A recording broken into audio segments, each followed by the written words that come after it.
We often hear the saying that music is a universal language, a sentiment that most can agree with.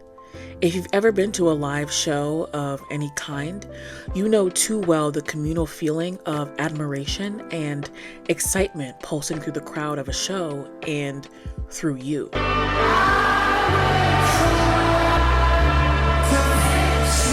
In this series, we are going to be looking at the spiritual takeaways behind modern popular artists of the past and present.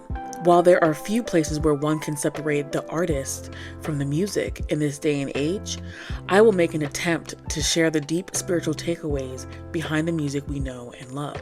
When I refer to these lessons or takeaways as feminine lessons, I am mostly attributing that to the subject matters covered in each video. The intangible, deep, emotional life lessons that escape no one but are seldom discussed as deeply as topics in traditional schooling. Things like soul development, personal evolution, managing tragedy and trauma, and many others.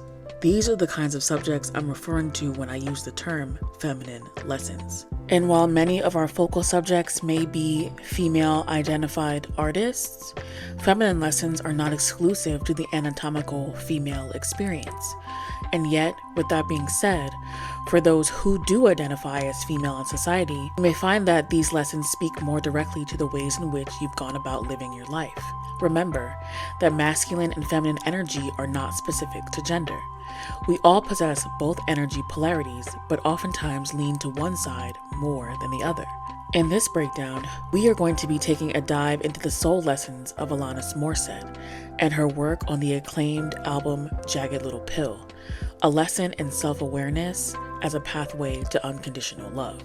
Please welcome Alanis Morissette.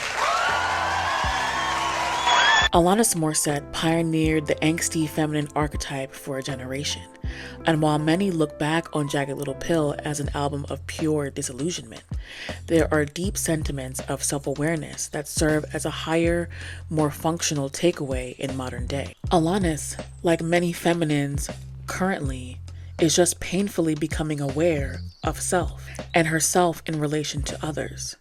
More than just a record about not having life all figured out, songs like All I Really Want and Ironic highlight the ways in which most of us are unaware of our deepest desires, what lies behind the things we fear the most, and how the actions or lack thereof in our life define our reality.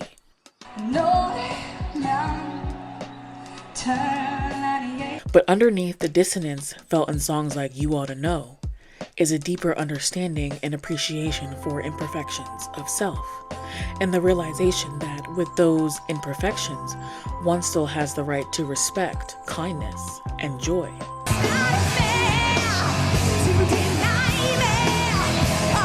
However, we don't get there without self-awareness.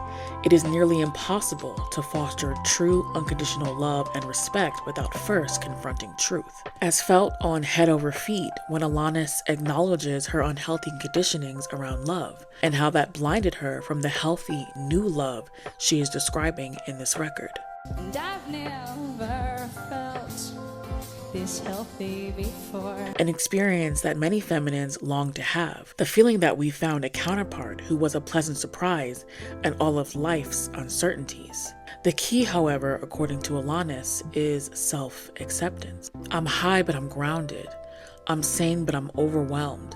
I'm lost, but I'm hopeful, baby. And what it all comes down to is that everything's gonna be fine, fine, fine. Because I've got one hand in my pocket and the other is giving a high five. The radical acceptance of one's contradictions and the awareness of how it has motivated our decisions is what opens the doors to the unconditionals of life and the ability to flow with the changes, demand respect, and honor your innermost truth. To Alanis Morissette, we thank you.